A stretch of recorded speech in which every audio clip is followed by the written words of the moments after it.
to speak of beauty. James Baldwin ends his essay, The Fire Next Time, with the question, what do we do with all this beauty? The essay is wonderfully written, a blunt, hard reveal of the pain and grief people of African American descent live through in our current American culture. Baldwin starts with his childhood experiences of growing up in the ghettos of New York City.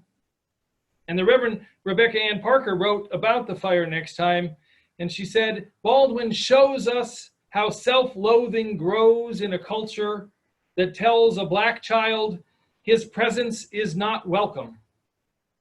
She continues, he reveals how a sense of the sacredness of other human beings is lost, how relationship is severed, how ugliness permeates all aspects of living, and despair closes down over people's lives. Parker's short overview accurately describes about 100 pages of the Baldwin essay. In those, he writes stories about being a 10-year-old pinned to the ground by 2 white police officers. And starting at 10, he recognized a pattern of senseless degradation at the hands of policemen that would continue later in his life. In another childhood shaping experience, Baldwin wrote, the fear I heard in my father's voice, for example, when he realized that I really believed I could do anything a white boy could do and had every intention of proving it. It was not like the fear I heard when one of us was ill or had fallen down the stairs. It was another fear, a fear that the child, in challenging the white world's assumptions, was putting himself in the path of destruction. Baldwin wrote these stories in 1962, 58 years ago. They read to me, and I know to many others, as if they are the foundational statements for the Black Lives Matter movement that started in 2013 when another young African-American boy's life, Trayvon Martin, was revealed to be undervalued, degraded. Baldwin called out the ugliness of the time in which he lived, and Black Lives Matter calls it out again today. Even as Baldwin shared the truth about his young life, he also, in the last 4 pages of the essay, invoked the lives of future generations of children when he wrote, for the sake of one's children, in order to minimize the bill they must pay, one has no choice but to do all in one's power to change that fate. And at no matter what risk, eviction, imprisonment, torture, death. I know what I'm asking is impossible, he wrote, but in our time, as in every time, the impossible is the least that one can demand. And one is, after all, emboldened by the spectacle of human history in general and American Negro history in particular, for it testifies to nothing less than the perpetual achievement of the impossible. When I was young, something in me wondered, what will happen to all that beauty? Baldwin wrote. For Black people, he said, though I am aware that some of us, Black and white, do not know it yet, Black people are very beautiful.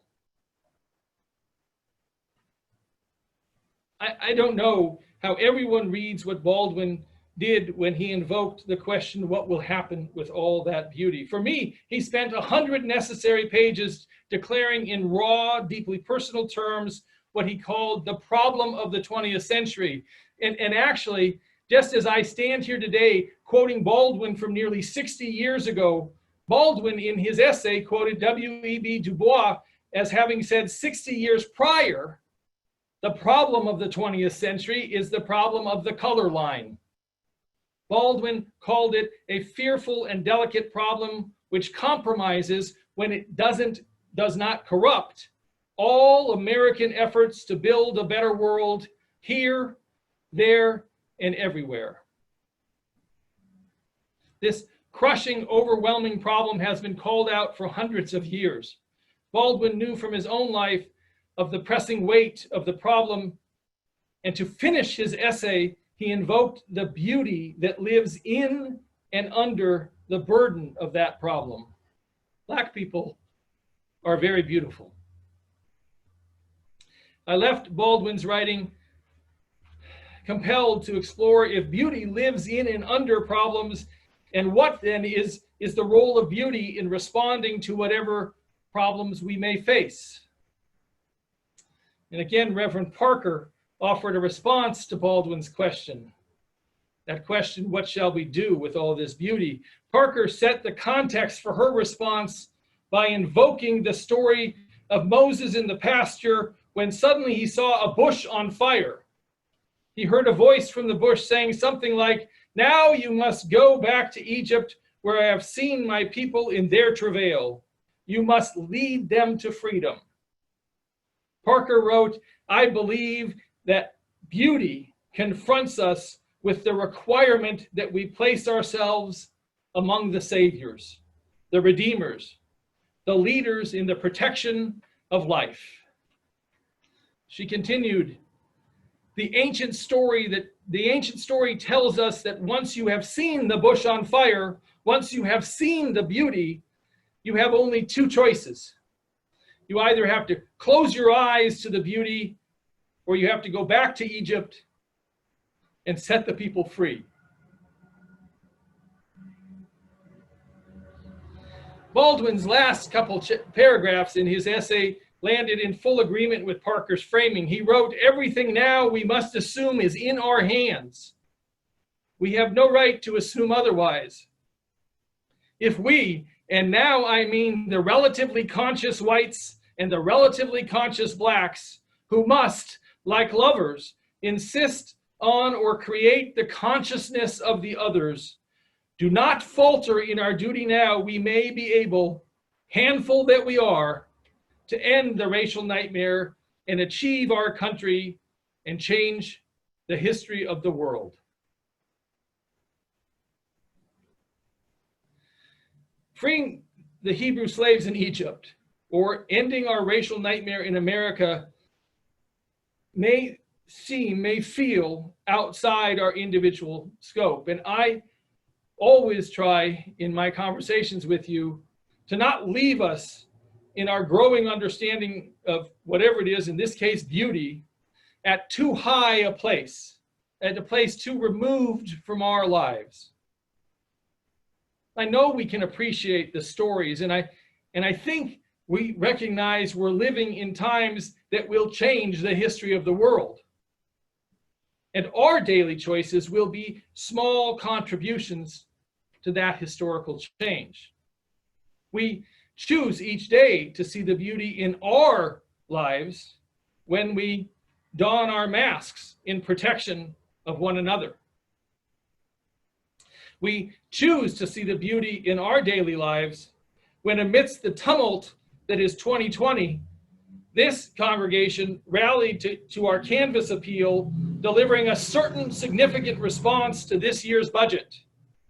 We made sure KUUF can make a difference in the lives of our members and our broader community through the ready acts of our caring committee, as you've heard about today, but also that we've been delivering for the past 4 months almost $3,000 so far in rent and utility payments for folks displaced from work by COVID-19, buying hundreds of dollars of materials for local mask makers, helping our senior meal program continue its deliveries. And again, as you've heard today, that simple, beautiful gesture of dropping by some members' doors with bags of love and connectedness in this time of isolation. This last practice is one example of our choosing to see the beauty in supporting one another as we search for meaning and spiritual recharge. We choose to see the meaning in expanding voter participation through our I-registered absentee public outreach effort. Right now, all of us are aware that an electoral democracy is messy, even ugly. And when we can extend rather than restrict our neighbors' involvement in that process, we need to do so. And as we move forward, we are choosing each day to see the beauty in being a clear voice, in declaring to the copper country that Black lives matter. The lives of Indigenous and other peoples of color matter. I approach sermon writing earnestly each week. And I've got copies of each sermon I've shared so I can go back and check what I've written before. And to be transparent, I think I've written a version of this sermon before. Maybe it was 6 or 7 months ago when I tried to share one of the central dynamos of Unitarian Universalism, that being the prophetic process of seeing the world as it is, imagining the world as it should be, and then working to make it so. Our vision of how the world should be is the beauty from which we must not turn away. And acting to make it so is us choosing beauty.